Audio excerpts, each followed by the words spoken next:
Maintenant que j'ai fini ma retraite du solstice de 2020, un fameux solstice d'ailleurs, j'avais envie de vous faire part de quelques réflexions auxquelles je suis arrivé à propos de ce que nous réserve l'année 2021, quelles seront les opportunités, quels seront les challenges et quels seront les dangers que nous courons pour 2021. Alors c'est un grand message d'espoir que je vous adresse aujourd'hui à travers cette nouvelle conversation du lundi.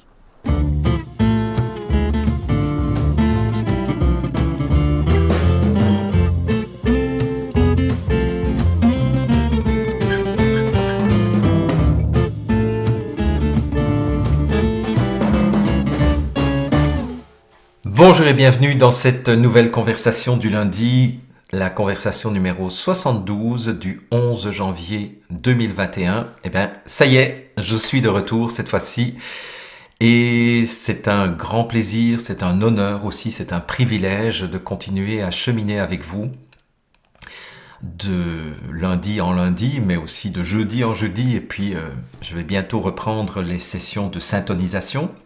Ce sont des choses que je n'ai pas oubliées et que je tiens à continuer à animer.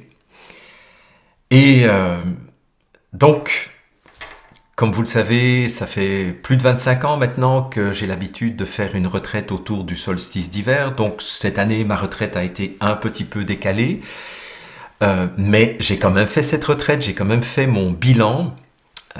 Il y en a beaucoup parmi vous qui se demandent oui, mais c'est quoi cette retraite? Parce que vous ne me connaissez que depuis le mois de février, donc je n'ai jamais eu l'occasion de vous en parler 2 minutes. Mais pour moi, la retraite du solstice d'hiver, c'est une occasion de faire un regard en arrière des 12 mois qui viennent de s'écouler depuis le solstice précédent et de faire le bilan des actions et des vécus, des expériences que j'ai traversées sur tous les plans de mon existence. Donc, que ce soit le plan matériel, le plan de ma santé physique, le plan de ma sexualité, le plan de mes relations interpersonnelles, le plan de mes amours, le plan de mes relations familiales, le plan de ma créativité, le plan de mes intuitions, le plan de mes engagements sociaux, le plan de ma spiritualité, de ma vie intérieure. Et c'est vraiment intéressant donc de prendre un carnet et de noter, habituellement j'y passe plusieurs jours, de noter vraiment tout ce qui s'est déroulé entre le 21 décembre d'une année et le 21 décembre de l'année suivante, pour par la suite analyser cela et regarder finalement en quoi est-ce que j'ai été fidèle à mes valeurs fondamentales, en quoi est-ce que j'ai mis en œuvre les objectifs que je m'étais fixés lors de la retraite précédente, 1 an plus tôt, en quoi est-ce que j'ai fait une différence positive dans le monde, en quoi est-ce que j'ai grandi en conscience, en amour, en compétence, par rapport à l'année précédente. Et je dirais que c'est vraiment cette pratique de la retraite annuelle qui me permet de rester d'année en année toujours sur cette direction que j'ai choisi de suivre au moment où j'ai compris quelle était ma mission de vie à l'âge de 28 ans. Et pour moi, c'est la chose la plus importante que j'accomplis chaque année, c'est de faire le bilan de mon année. Voilà, il n'y a rien de plus important que ça, parce que c'est vraiment ça qui me permet de rester aligné à ce à quoi je suis appelé. Voilà. Et pourquoi je vous parle de cela?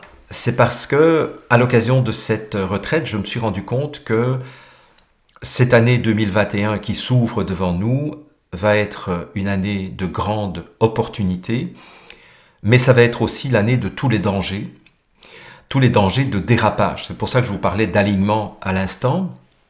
C'est que si on regarde sur le plan astrologique, mais si on regarde aussi tout simplement sur le plan géopolitique, et sur le plan tout simplement de l'observation des processus qui sont en train de se mettre en place, eh bien, un certain nombre de pièges sont en train de se refermer sur nous. Et je dirais que c'est à la fois un énorme danger et à la fois une énorme opportunité. Et en préparant cette conversation du lundi de ce 11 janvier, j'ai repensé à une des choses qui nous avait été racontée en deuxième année d'université lorsque j'étudiais la physique.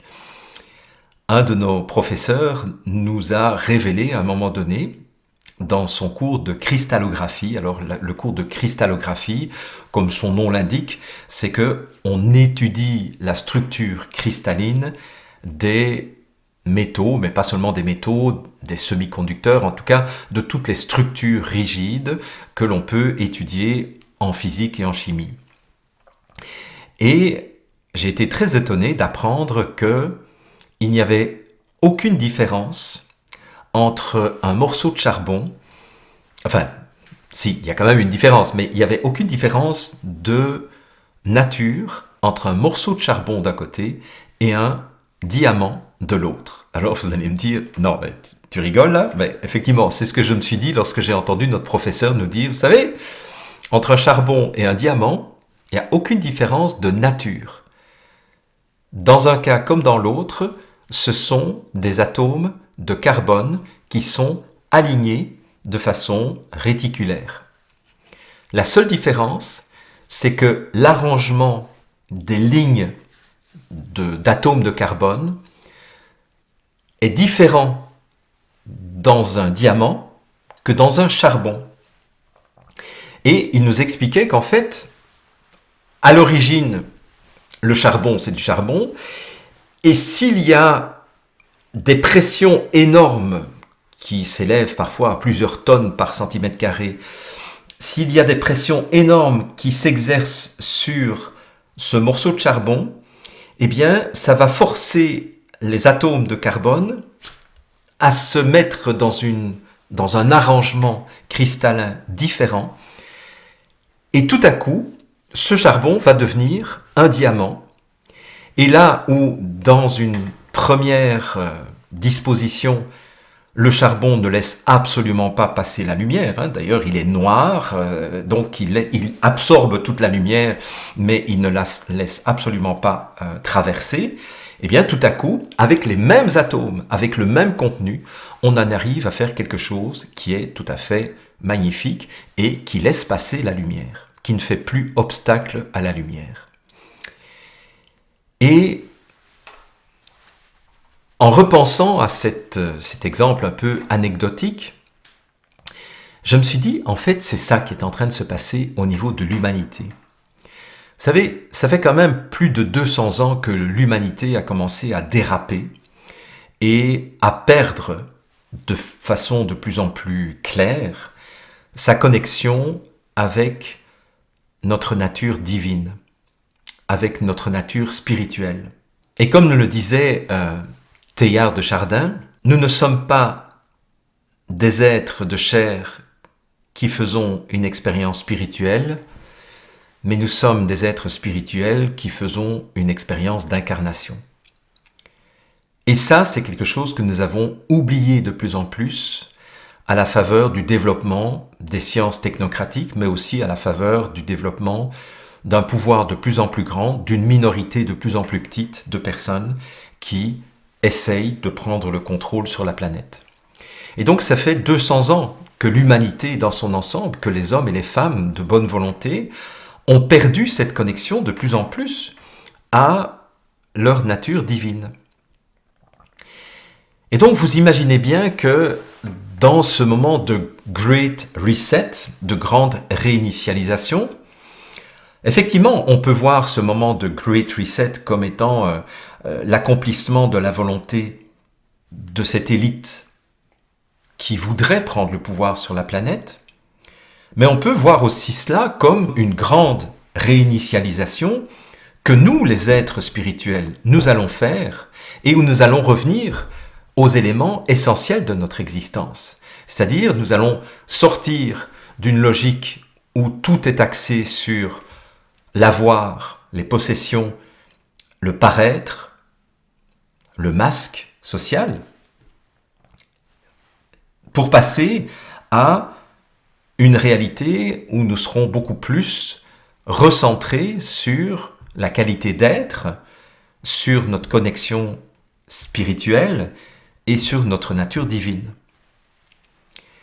Et vous imaginez bien que si ça fait 200 ans que nous avons dévié de notre route, ce n'est pas en quelques mois de confinement que nous allons sortir de cette transe collective dans laquelle nous sommes plongés depuis plus de 200 ans. Et vous savez, ça fait des dizaines d'années que je dis et je répète aux gens, nous sommes des esclaves. Nous, les petites gens, nous sommes des esclaves. Parce que finalement, nous passons notre existence à travailler comme des malades, et j'en suis un bel exemple aussi, pour juste avoir de quoi survivre, avoir quelques loisirs, et éventuellement les plus chanceux pouvoir prendre un peu de vacances, et le reste du temps, nous travaillons comme des bêtes.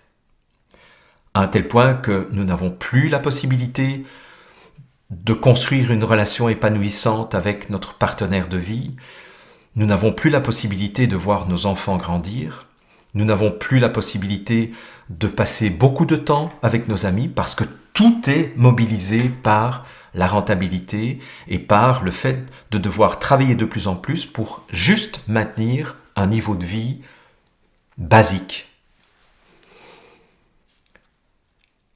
Et beaucoup de personnes m'ont dit que j'exagérais en disant que nous étions une génération d'esclaves. Et seules quelques personnes éveillées, il y a 20, 30, 40 ans de cela, étaient déjà conscients de cette réalité. Et maintenant, on dirait que tout a été fait autour de cette pseudo-pandémie de Covid-19 pour accentuer la pression sur nous, nous qui allons au charbon tous les jours. Et plus la pression se fait grande, et regardez, on est parti d'un confinement sans masque et de distanciation sociale. Puis, après le déconfinement, on a quand même gardé la distanciation sociale et un certain nombre de limitations au niveau de l'accès au commerce. Il fallait quand même continuer à faire la file, on ne pouvait pas rentrer comme on voulait, comme avant le confinement. Puis, on nous a imposé le port du masque dans les lieux fermés.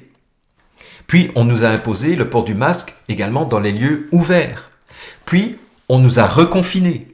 Et non seulement on nous a reconfinés, mais on a mis des couvre-feux maintenant. Et ce qui est en train de se passer, on est en train de nous imposer, ou on essaye en tout cas de nous imposer une vaccination dont les effets sont absolument catastrophiques sur le plan spirituel, je vous en reparlerai dans un instant. Et on est en train de nous annoncer petit à petit, on ne le dit pas encore trop fort, mais que si nous voulons avoir à nouveau accès à un certain nombre de services, si nous voulons à nouveau pouvoir voyager, etc., eh bien, il va falloir qu'on accepte la vaccination pour avoir un carnet de vaccination, un passeport sanitaire, un passeport vaccinal en ordre, sinon nous ne pourrons plus jamais prendre l'avion de notre vie et peut-être nous ne pourrons plus aller dans un cinéma, dans une salle de spectacle, etc. Et pendant ce temps-là, une bonne partie de l'économie basée sur les petites et moyennes entreprises et basée sur les professions libérales, est en train de s'effondrer. Mais regardez, si vous regardez ça du point de vue du charbon, qui est en train de se faire comprimer de plus en plus, eh bien, il est possible que cette situation soit là pour réveiller cette fois-ci une majorité de la population que nous sommes effectivement depuis bien longtemps, depuis bien plus longtemps que mars 2020, des esclaves au service des puissants. Et que finalement, tout notre travail ne sert qu'à une chose, à enrichir les banques privées et les milliardaires de ce monde. Regardez ce qui s'est passé en 2008. En 2008, il y a eu un crash mondial au niveau des banques qui avaient manipulé la finance internationale avec ce scandale des subprimes, en pariant sur des taux, sur des prêts hypothécaires complètement pourris, complètement délivrés sans aucune garantie, et les banques ont spéculé sur des choses qui étaient mais totalement pourries. Donc, à un moment donné, tout s'est cassé la figure. Qui a remboursé, qui a renfloué les banques en 2008 ? Nos impôts. Et depuis lors, nos impôts ont augmenté pour rembourser, pour rattraper les conneries qui avaient été faites par ces gens qui gagnaient des millions de dollars de salaire par an. Et tout a repris comme avant. Et le bilan des banques ne s'est jamais aussi bien porté qu'en 2009, c'est-à-dire l'année qui a suivi ce crash de 2008. C'est-à-dire qu'en fait, peu de personnes en 2008 et 2009 se sont révoltées pour dire « Oui, mais attendez, vous nous prenez pour des pigeons, là ? Vous nous imposez de plus en plus fortement, nous qui avons déjà des petits revenus, alors que les grandes fortunes ont de plus en plus d'allègements fiscaux et en plus ont les moyens de se payer des fiscalistes qui leur promettent et qui leur permettent des stratégies d'optimisation fiscale. En réalité, c'est de la fraude, hein. Il ne faut pas se cacher. Mais pratiquement personne ne s'est révolté par rapport à ça. Et bien maintenant, en 2020, ce qui s'est passé, c'est que on nous fait ressentir de façon beaucoup plus claire à quel point on nous considère comme des vaches à lait qui vont être traites jusqu'à la dernière goutte. Et c'est là que nous avons l'opportunité de prendre conscience à quel point nous avons accepté d'entrer dans un esclavage depuis plus de 200 ans. Donc c'est là où je dis que 2021 va être une année d'opportunité et en même temps de danger, parce que si nous laissons faire les choses sans réagir, sans dire stop, sans nous opposer, sans désobéir, c'est clair que c'est même pas des diamants que nous allons devenir, nous allons devenir de la poussière de charbon. C'est là où nous allons devoir nous-mêmes opposer une résistance sur le plan spirituel pour que ces pressions extérieures contribuent à ce que nous devenons, chacun et chacune, de véritables diamants. Et pour moi, c'est ça qui va se passer en 2021.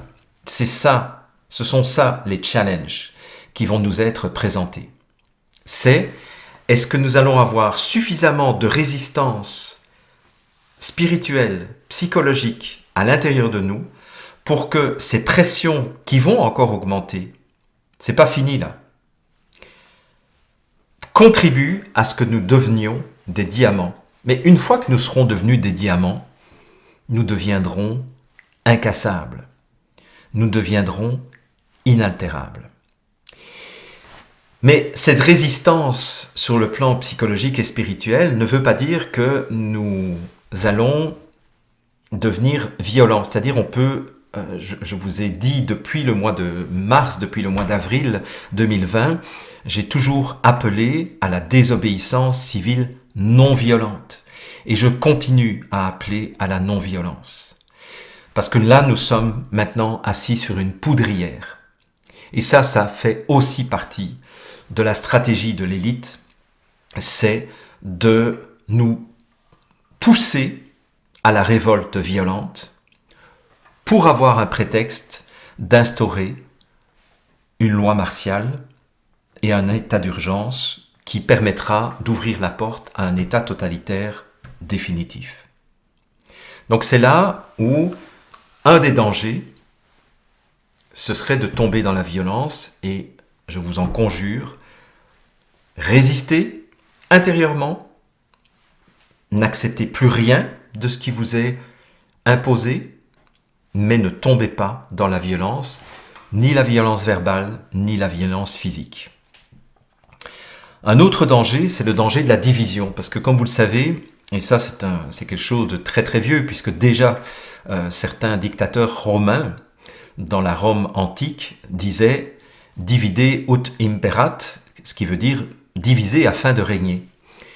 Et effectivement, toute l'ingénierie sociale qui a été mise en œuvre en 2020 a été d'un raffinement spectaculaire qui nous a amenés à être précipités dans une situation où les anti-masques, enfin ceux qui ont été qualifiés d'anti-masques, ont été opposés aux pro-masques, que les conspirationnistes ont été opposés à ceux qui s'abreuvaient des discours des médias mainstream, où les médecins dissidents ont été mis en opposition aux médecins des plateaux de télévision qui étaient pollués par des conflits d'intérêts, mais dont on ne parlait jamais, bien entendu. Des conflits d'intérêts, je veux dire. On nous a mis aussi dans une opposition entre les clients et les commerçants, où les clients râlent sur les commerçants râlent sur les clients, etc. Et je pourrais multiplier les exemples. Et c'est là où nous devons sortir de ce danger de la division. Il y a quelques jours, à la suite d'une suggestion d'une de mes amies, j'ai revu les 4 films de Hunger Games. Alors, ce qui est intéressant dans cette trilogie qui est développée sur 4 films, c'est qu'on nous raconte au début, tout au début, c'est qu'il y a à peu près 75 ans, il y a eu des révoltes extrêmement violentes de la population contre l'élite qui vit dans une mégalopole, je dirais, qui sont les riches, les privilégiés, et puis il y a eu toute une révolte des esclaves, des moins que rien, qui travaillaient au service des riches et des privilégiés de la mégalopole. Et donc ces révoltes ont été réprimées extrêmement violemment, extrêmement durement, dans le sang, et une fois que la révolte a été matée, un peu de la même façon qu'on a maté la révolte des Gilets jaunes, eh bien, ce qui a été mis en place, c'est 12 districts spécialisés dans 12 activités qui sont toutes dédiées à fournir l'essentiel de ce dont la mégalopole a besoin pour continuer à vivre dans cette vie de loisirs, de divertissement et de luxure.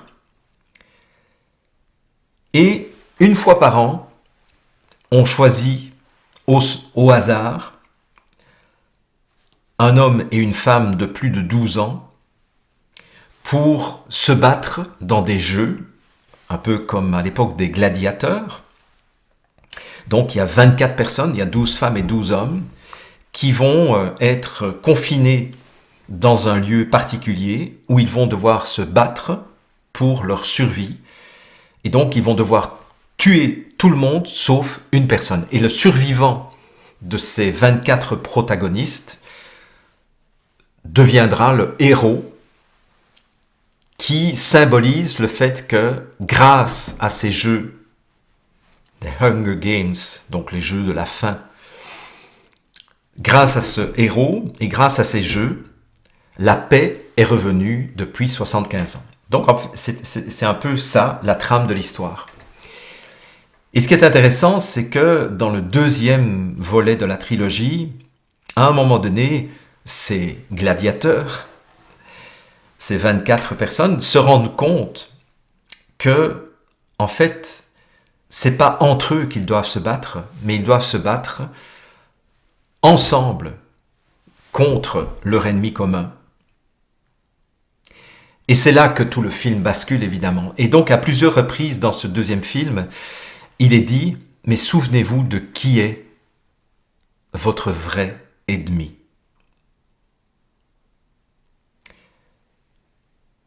Et j'espère que vraiment 2021 sera l'opportunité pour nous réconcilier entre pro-masque et anti-masque, et que nous allons ensemble nous tourner vers ceux qui ont décidé notre destruction systématique.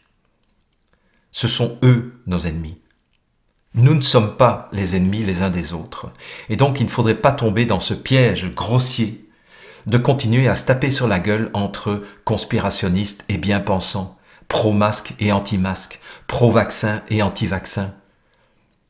Même la question du vaccin, vous voyez, les traditionnels pro-vaccins, les professeurs, les spécialistes en immunologie, les spécialistes de la vaccinologie, eux-mêmes disent que ce vaccin à ARN messager est une folie sur le plan expérimental et demanderait à ce qu'on ait beaucoup plus de recul avant d'y aller. Donc en fait, le débat n'est même plus de savoir si on est pro ou anti-vaccin. Le débat, c'est de savoir, mais quels sont les plans funestes de cette minuscule minorité de psychopathes milliardaires dont je vous parle régulièrement. Un autre danger encore, ça va être le danger de laisser tomber, de s'effondrer intérieurement, de dire je n'ai plus la force de combattre et d'en arriver à s'auto-détruire d'une manière ou d'une autre. Alors il y a plein de façons de s'auto-détruire. Je dirais la forme la plus grave de l'autodestruction, ce serait le suicide, mais il y a d'autres formes d'autodestruction comme l'alcoolisme, comme la violence à l'égard de ses proches. Ça peut être aussi l'abandon de se vautrer devant son téléviseur et de commencer à s'abreuver de tous les programmes débilitants des télévisions. C'est toute une série de formes de dégradation dans lesquelles il ne faudrait pas tomber, parce que ce qui nous est demandé, c'est justement de résister intérieurement pour devenir un diamant. Donc ça aussi, et c'est la raison pour laquelle je vais continuer à être à vos côtés, c'est pour vous encourager, pour vous rappeler à quel point il est important que nous tenions debout, même si les mesures deviennent encore plus coercitives, ce qu'elles seront. Même si les mesures sont de plus en plus drastiques, ce qu'elles seront. Mais notre responsabilité maintenant, c'est de résister. Et c'est d'être à la fois des méditants et des militants. Des méditants, c'est-à-dire de créer ou d'entretenir ou de renforcer notre verticalité, notre connexion verticale. D'aller renforcer notre ancrage au cœur de la Terre et notre ancrage au cœur de l'univers. D'avoir donc cette épée de lumière qui nous traverse, cet axe de lumière qui va nous traverser, et auquel nous laisserons de plus en plus de place, parce qu'en étant de plus en plus des diamants, nous allons laisser passer de plus en plus la lumière à travers nous. Ça, c'est notre responsabilité de méditant. Notre responsabilité de militant, c'est de continuer à participer à des actions de désobéissance civile non violente. C'est de continuer à informer notre entourage malgré les oppositions, malgré les quolibets, malgré les critiques, les railleries et toutes ces autres choses. Donc nous allons continuer le combat. Et entre cette posture de méditant et la posture de militant, il va y avoir une troisième voie, la voie du milieu, qui sera de préparer dès maintenant la reconstruction d'un nouveau monde, de se préparer à être les bâtisseurs d'un nouveau monde, à être les réenchanteurs d'un nouveau monde. Donc en fait, nous allons avoir 3 missions chacun et chacune. Méditer, militer et préparer le réenchantement du monde.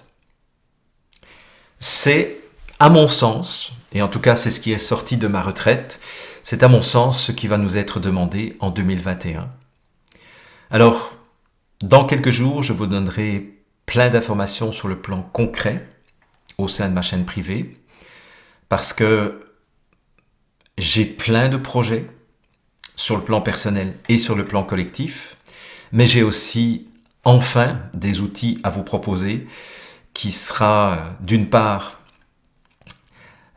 le réseau social privé et sécurisé dont je vous parle depuis des mois maintenant, mais qui a mis tellement de temps à se constituer de façon sécurisée. Il va y avoir ma chaîne vidéo qui va être totalement refondue par rapport à ce que j'avais essayé de mettre en place au mois d'août.